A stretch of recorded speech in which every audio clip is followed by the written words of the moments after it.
Donc je suis Stéphanie Larchanché, je suis anthropologue médicale et thérapeute au Centre Mikoska et je suis responsable des activités de formation professionnelle.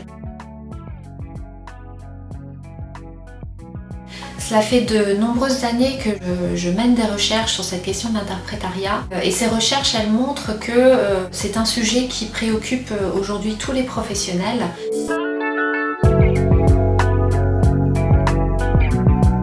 Quand on fait l'impasse sur l'importance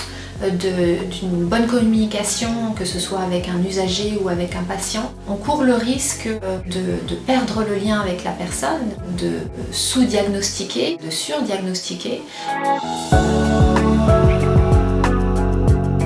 Alors moi je me souviendrai toujours du cas de ce patient que j'avais rencontré à l'hôpital, avec lequel on avait communiqué dans une langue tierce et qui était l'anglais, et qui semblait avoir bien compris la pathologie, donc qui était le diabète,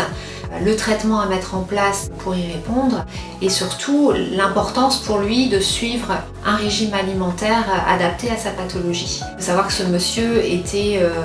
demandeur d'asile dans une situation sociale assez précaire et donc lorsqu'il s'est présenté un an plus tard à l'hôpital avec un diabète aggravé, une plaie au pied et une cécité à l'œil,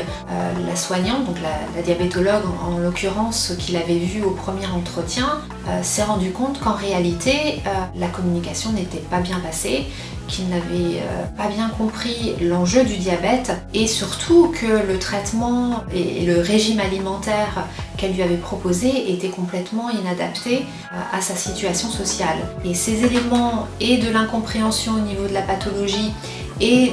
du contexte plus large de vie de ce patient, cette soignante a pu le comprendre grâce à l'intervention de l'interprétariat linguistique et culturel.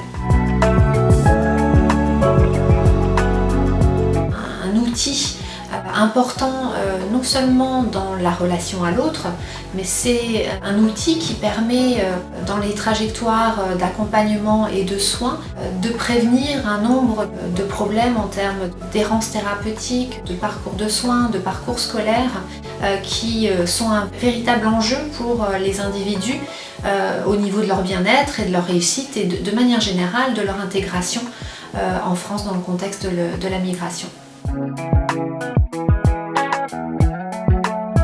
C'est moi qui aurai le plaisir d'animer cette formation. Je travaillerai avec vous, professionnels des différents champs,